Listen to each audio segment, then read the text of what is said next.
Hello, and welcome to KitchenReface.com. Today, we're going to be showing you how you can completely remake the look of your kitchen using our exclusive turnkey system. Transform your ordinary kitchen in less time and for a lot less money than you think. And the best part, you can do it all yourself. Let's get started.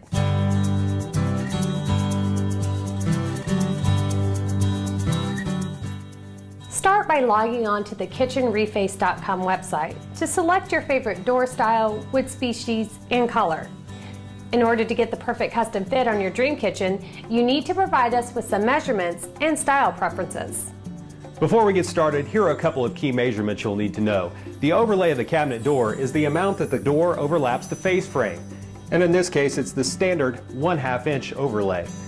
The reveal is the part of the face frame exposed when the cabinet door is closed. The measurement on this is 1.5 inches. By using a larger overlap, you can really give your kitchen a more modern style. So, when you go to measure your actual doors, measure the opening and just add your overlay.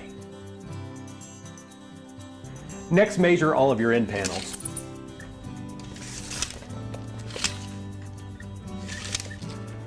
Remember to account for any moldings that may be present on your cabinets. If you intend to use pressure-sensitive adhesive, or PSA, you also need to calculate your veneer requirements. A good rule of thumb is to order 1 roll of PSA for every 15 door or drawer front openings. However, many customers order an extra roll just to ensure adequate supply and to avoid any project delays from running out of materials. If you're going to order paint from KitchenReface.com, then you just need to use our paint formula to calculate the amount of paint you'll need to complete the project. After you've finished estimating materials, it's time to decide on some stylish features for your custom kitchen.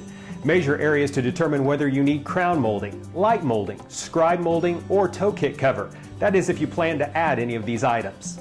Finally, simply enter your preferences and measurements directly to our website for your custom order. It's that easy. And in just a few short days, all the necessary products will be delivered neatly packaged directly to your doorstep.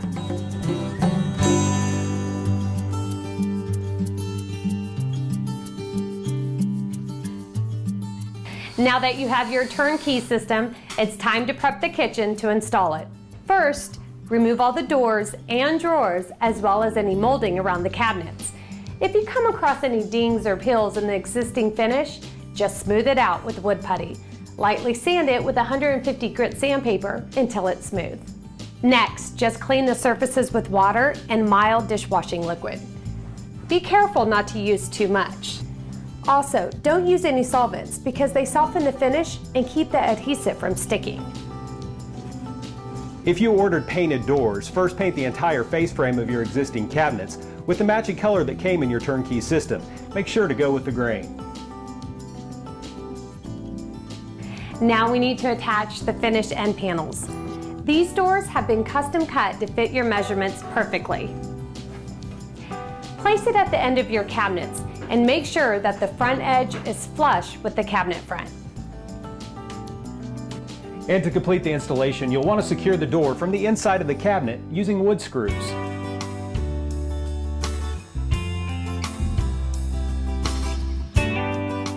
Okay, we're ready to do the island. Instead of using paint, we are using veneer. Veneer is real wood with self-adhesive backing that is used to cover your cabinet face frames. First, lightly sand the entire surface of your cabinets. 150 grit sandpaper produces the best results, but do it by hand. Do not use a power sander. When you're done, just wipe away the dust with a tack cloth. In order to ensure the best veneer bond, gently coat the face frame with a water-based contact adhesive. Do not use solvent-based contact adhesives as it will prevent the PSA from sticking. Cutting the veneer into strips is the first step in the application process. Cut each piece about 1/2 inch wider and 2 inches longer than the surface it will actually cover. This gives us a little leeway when applying the veneer. You want to apply the veneer one cabinet at a time. We're going to start with the vertical pieces called stiles. We've measured our stiles to be 30 inches long by 1.5 inches wide, which means we'll cut a strip that's 32 inches by 2 inches. Just use scissors or a utility blade to cut through the veneer.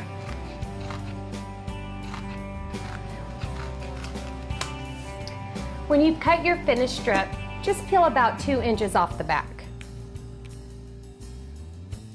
Next, take the piece and position it flush with the cabinet top. You should have an overlap on both sides. Carefully remove the rest of the backing and gently smooth the veneer onto the stile. Now don't worry if it's not perfect the first time. Just lift it off and start again. The bond strengthens with time and pressure, so it's easy to reapply. Once the veneer has been applied, just trim away the overlap. Take your utility knife, brace it against the inside of the stile, and simply slide the blade down and trim the veneer flush all the way down. Make sure you leave tabs on the top and bottom.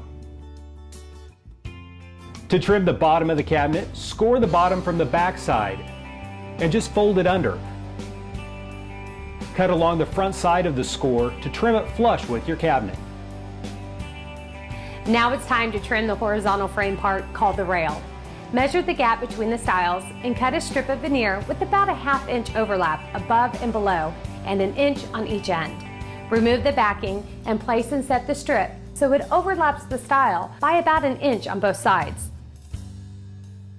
Trim the overlap the same way you did on the stiles. Then line a straight edge up on the inside of the stile. Use your utility blade to cut along the straight edge through both overlapping layers of veneer. Take the tip of your blade and gently lift the veneer off the rail and then remove the tab underneath. You've created a perfect joint.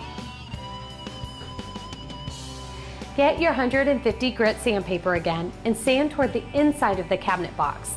This keeps the veneer really smooth against the edges. Once you've covered the face frame with veneer, take a scraper and smooth it down using as much pressure as possible, making sure you go with the grain. And voila, you have a great looking new cabinet face. Finally, we just need to glue on the finish end panel. Squeeze some carpenter's glue on the back of the plywood. Place it on the end of your cabinets and make sure that the front edge is flush with the cabinet front. Then just secure the panel with finishing nails. Remember to order scribe moldings to hide any gaps.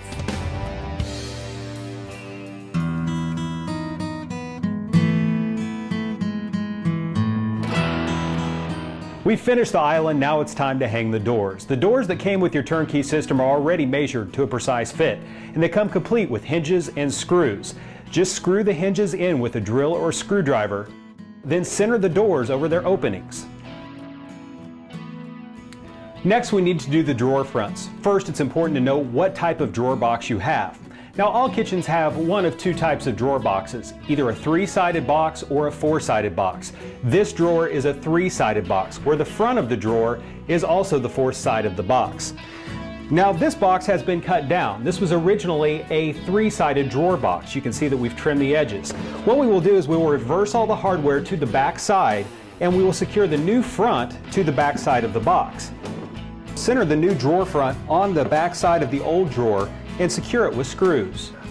A 4-sided box is different. The drawer face is mounted to a separate piece that makes up the front side of the drawer. Just remove the old drawer face, center the new one, and screw it on. It's that easy.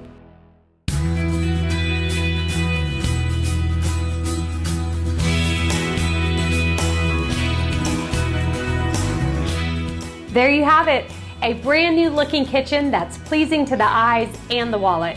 And as you can see, the entire process is quick and easy, and you could do it all yourself thanks to KitchenReface.com. Good job. Yeah.